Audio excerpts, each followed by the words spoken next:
जय श्री राम दोस्तों, आप सभी का फिर से स्वागत है एक और नई कथा के साथ। और मैं भगवान से प्रार्थना करता हूं कि आप और आपका परिवार हमेशा स्वस्थ रहे, मस्त रहे। तो दोस्तों, कथा को शुरू करने से पहले आपने मेरे चैनल को अभी तक सब्सक्राइब नहीं किया हो तो इसे सब्सक्राइब कर लें, लाइक करें, शेयर अधिक से अधिक करें। आज की कथा है श्री राधा कृष्ण के विवाह की एक पौराणिक कथा, जो गर्ग संहिता गौलोक खंड अध्याय 16 में आती है। भांडीर वन में नंद जी के द्वारा श्री राधा जी की स्तुति, श्री राधा और कृष्ण का ब्रह्मा जी के द्वारा विवाह, ब्रह्मा जी के द्वारा श्री कृष्ण का स्तवन तथा नव दंपत्ति की मधुर लीलाएं। श्री नारद जी कहते हैं कि हे राजन, एक दिन नंद जी अपने नंदन कान्हा को अंक में लेकर लाड़ लड़ाते और गाय चराते हुए खिरक के पास से बहुत दूर निकल गए। धीरे धीरे भांडीर वन जा पहुँचे, जो कालंदी नीर का स्पर्श करके बहने वाली तीरवर्ती शीतल समीर के झोंके के कंपित हो रहा था। थोड़ी ही देर में श्री कृष्ण की इच्छा से वायु का वेग अत्यंत प्रखर हो उठा। आकाश मेघों की घटाओं से आच्छादित हो गया। तमाल और कदम वृक्षों के पल्लव टूट टूट कर गिरने लगे, उड़ने और अत्यंत भय का उत्पादन करने लगे। उस समय महान अंधकार छा गया। नंद नंदन रोने लगे। वे पिता की गोद में बहुत भयभीत दिखाई देने लगे। नंद को भी भय हो गया कि वे शिशु को गोद में लिए परमेश्वर श्री हरि की शरण में गए। उसी क्षण करोड़ों सूर्यों के समूह की सी दिव्य दीप्ति उदित हुई, जो संपूर्ण दिशाओं में व्याप्त थी। वह क्रमशः निकट आती सी जान पड़ी। उस दीप्ति राशि के भीतर 9 नंदों के राजा ने वृषभानु नंदिनी श्री राधा को देखा। वे करोड़ों चंद्र मंडलों की कांति धारण किए हुए थी। उनके श्री अंगों पर आदि वर्ण नीले रंग के सुंदर वस्त्र शोभा पा रहे थे। चरण प्रांत में मंजिरों की धीर ध्वनि से युक्त नूपुरों का अत्यंत मधुर शब्द हो रहा था। उस शब्द में कांची कलाप और कंकनों की झनकार भी मिली थी। रतन में हार, मुद्रिका और बाजूबंदों की प्रभा से वे और भी उद्भासित हो रही थी। नाक में मोती की बुलाक और नक बेसर की अपूर्व शोभा हो रही थी। कंठ में कंठा, सीमंत पर चूड़ामणि और कानों में कुंडल झलमला रहे थे। श्री राधा के दिव्य तेज अभिभूत हो नंद ने तत्काल उनके सामने मस्तक झुकाया और हाथ जोड़कर कहा, राधे, ये साक्षात पुरुषोत्तम हैं और तुम इनकी मुख्य प्राण वल्लभा हो। यह गुप्त रहस्य मैं गर्ग जी के मुख से सुनकर जानता हूं। राधे, अपने प्राणनाथ को मेरे अंक से ले लो। ये बादलों की गर्जना से डर गए हैं। इन्होंने लीलावश यहाँ प्रकृति के गुणों को स्वीकार किया है, इसीलिए इनके विषय में इस प्रकार भयभीत होने की बात कही गई है। देवी, मैं तुम्हें प्रणाम करता हूँ। तुम इस भूतल पर मेरी यथेष्ट रक्षा करो। तुमने कृपा करके ही मुझे दर्शन दिया है। वास्तव में तो तुम सब लोगों के लिए दुर्लभ हो। श्री राधा ने कहा, नंद जी, तुम ठीक कहते हो। मेरा दर्शन दुर्लभ ही है। आज तुम्हारे भक्ति भाव से प्रसन्न होकर ही मैंने तुम्हें दर्शन दिया है। श्री नंद बोले, देवी, यदि वास्तव में तुम मुझ पर प्रसन्न हो तो तुम दोनों प्रियतम के चरनार विंदों में मेरी सुदृढ़ भक्ति बनी रहें। साथ ही तुम्हारी भक्ति से भरपूर साधु संतों का संग मुझे सदा मिलता रहे। प्रत्येक युग में उन संत महात्माओं के चरणों में मेरा प्रेम बना रहे। श्री नारद जी कहते हैं, हे राजन, जब तथास्तु कहकर श्री राधा ने नंद जी को गोद से अपने प्राणनाथ को दोनों हाथों में ले लिया, फिर जब नंद राय जी उन्हें प्रणाम करके वहाँ से चले गए, तब श्री राधिका जी भांडीर वन में गईं। पहले गोलोक धाम से जो पृथ्वी देवी इस भूतल पर उतरी थी, वे उस समय अपना दिव्य रूप धारण करके प्रकट हुईं। उक्त धाम में जिस तरह पद्मराग मणि से जटित सुवर्णमयी शोभा भूमि की पाती हैं, उसी तरह भूतल पर भी ब्रजमंडल में उस दिव्य भूमि का तक्षण अपने संपूर्ण रूप से आविर्भाव हो गया। वृंदावन काम पूरक दिव्य वृक्षों के साथ अपन दिव्य रूप धारण करके शोभा पाने लगे। कालिंदी, नंदिनी, यमुना भी तट पर स्वर्ण निर्मित प्रसादी तथा सुंदर रतन में सोपानों से संपन्न हो गई। गोवर्धन पर्वत रतनमयी लीलाओं से परिपूर्ण हो गया। उसके स्वर्ण में शिखर सब ओर से उद्भासित होने लगे। राजन, मत वाले भ्रमरों तथा झरनों से सुशोभित कंदराओं द्वारा वह पर्वतराज अत्यंत ऊंचे अंग वाले गजराज की भांति सुशोभित हो रहा था।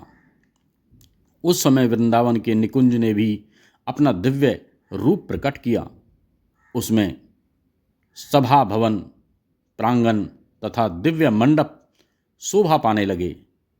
वसंत ऋतु की सारी मधुरिमा वहाँ अभिव्यक्त हो गई।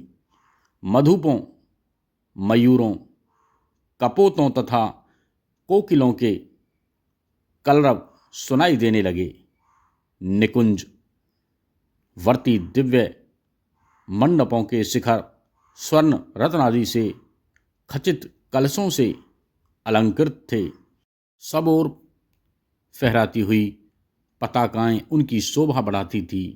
वहाँ एक सुंदर सरोवर प्रकट हुआ, जहाँ स्वर्ण में सुंदर सरोज खिले हुए थे और उन सरोजों पर बैठी हुई थी मधुपावलियाँ उनके मधुर मकरंद का पान कर रही थी। दिव्य धाम की शोभा का अवतरण होते ही साक्षात पुरुषोत्तम घनश्याम भगवान श्री कृष्ण किशोर अवस्था के अनुरूप दिव्य देह धारण करके श्री राधा के सन्मुख खड़े हो गए। उनके श्री अंगों पर पीतांबर शोभा पा रहा था। कौस्तुभ मणि से विभूषित हो हाथ में वंशी धारण किए वे नंदन नंदन राशि राशि मंथों कामदेवों को मोहित करने लगे। उन्होंने हंसते हुए प्रियतमा का हाथ अपने हाथ में थाम लिया और उनके साथ विवाह मंडप में प्रविष्ट हुए।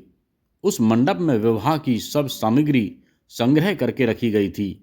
मेखला, कुशा, सप्तमृत्तिका और जल से भरे कलश आदि उस मंडप की शोभा बढ़ा रहे थे।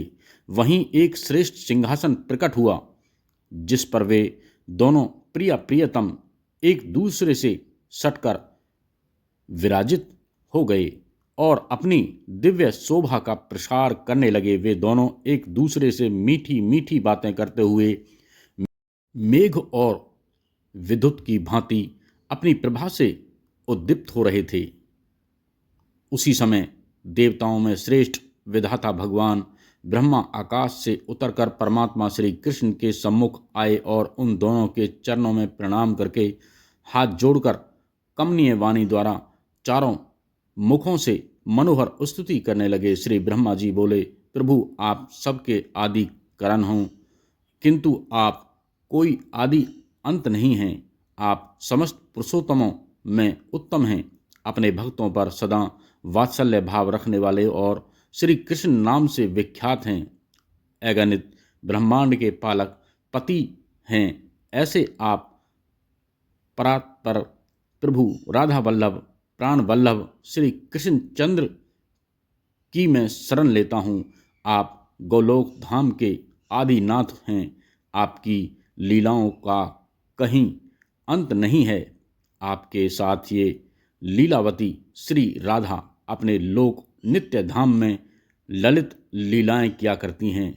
जब आप ही बैकुंठ नाथ के रूप में विराजमान होते हैं, तब ये वृष भानुनंदिनी ही लक्ष्मी रूप से आपके साथ सुशोभित होती हैं। जब आप श्री रामचंद्र के रूप में भूतल पर अवतीर्ण होते हैं, तब ये जनक नंदिनी सीता के रूप में आपका सेवन करती हैं। आप श्री विष्णु हैं और ये कमल वन वासिनी कमला हैं। जब आप यज्ञ पुरुष का अवतार धारण करते हैं, तब ये श्री जी आपके साथ दक्षिणा रूप में निवास करती हैं। आप पति शिरोमणि हैं, तो ये पत्नियों में प्रधान हैं। आप नरसिंह हैं, तो ये आपके हृदय में रमा रूप से निवास करती हैं। आप ही नर नारायण रूप से रहकर तपस्या करते हैं। उस समय आपके साथ ये परम शांति के रूप में विराजमान होती हैं। आप जहाँ जिस रूप में रहते हैं, वहाँ तदनुरूप देह धारण करके ये छाया की भांति आपके साथ रहती हैं। आप ब्रह्मा हैं और ये तटस्था प्रकृति। आप जब काल रूप से स्थित होते हैं, तब इन्हें प्रधान प्रकृति के रूप में जाना जाता है। जब आप जगत के अंकुर महान महत्व रूप में स्थित होते हैं, तब ये श्री राधा सगुण माया रूप से स्थित होती हैं। जब आप मन बुद्धि चित्त और अहंकार इन चारों अंत करणों के साथ अंतर आत्मा रूप में स्थित होते हैं, तब ये श्री राधा लक्षणावृत्ति के रूप में विराजमान होती हैं। जब आप विराट रूप धारण करते हैं, ये अखिल भूमंडल में धारणा कहलाती हैं। पुरुषोत्तम आपका ही श्याम और गौर दिव्य तेज सर्वत्र विदित है। आप गौलोक धाम के अधिपति परात्पर परमेश्वर हैं। मैं आपकी शरण लेता हूँ। जो इस युगल रूप की उत्तम स्तुति का सदा पाठ करता है, वह समस्त धामों में श्रेष्ठ गोकुल धाम में जाता है और इस लोक में भी उसे स्वभावतः सौंदर्य समृद्धि और सिद्धियां की प्राप्ति होती है। यद्यपि आप दोनों नित्य दंपत्ति हैं और परस्पर प्रीति से परिपूर्ण रहते हैं, परापर होते हुए भी एक दूसरे के अनुरूप रूप धारण करके लीला विलास करते हैं। यद्यपि मैं लोक व्यवहार की सिद्धि या लोक संग्रह के लिए आप दोनों की वैवाहिक विधि संपन्न कराऊंगा। श्री नारद जी कहते हैं, हे राजन, इस प्रकार स्तुति करके ब्रह्मा जी ने उठकर कुंड में अग्नि प्रज्वलित की और अग्निदेव के सम्मुख बैठे हुए उन दोनों प्रिया प्रियतम के वैदिक विधान से पनिग्रहण संस्कार की विधि पूरी की। यह सब करके ब्रह्मा जी ने खड़े होकर श्री हरि और राधिका जी से अग्निदेव की 7 परिक्रमाएं करवाईं। तदंतर उन दोनों को प्रणाम करके वेद वेता विधाता ने उन दोनों से 7 मंत्र पढ़वाए।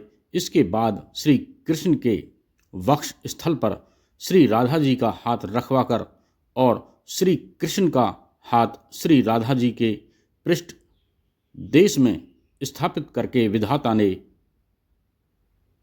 उनसे मंत्रों का उच्च स्वर से पाठ करवाया। उन्होंने राधा के हाथों से श्री कृष्ण के कंठम में एक केसर युक्त माला पहनाई, जिस पर भ्रमर गुंजार कर रहे थे।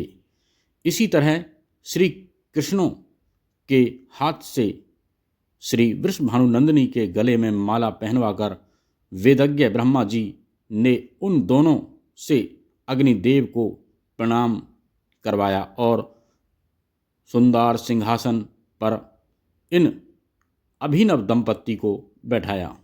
वे दोनों हाथ जोड़े मौन रहे। पितामह ने उन दोनों से 5 मंत्र पढ़वाए और जैसे पिता अपनी पुत्री का सुयोग्यम वर के हाथ में दान करता है, उसी प्रकार उन्होंने श्री राधा जी को श्री कृष्ण के हाथ में सौंप दिया। राजन, उस समय देवताओं ने फूल बरसाए और विद्याधारियों के साथ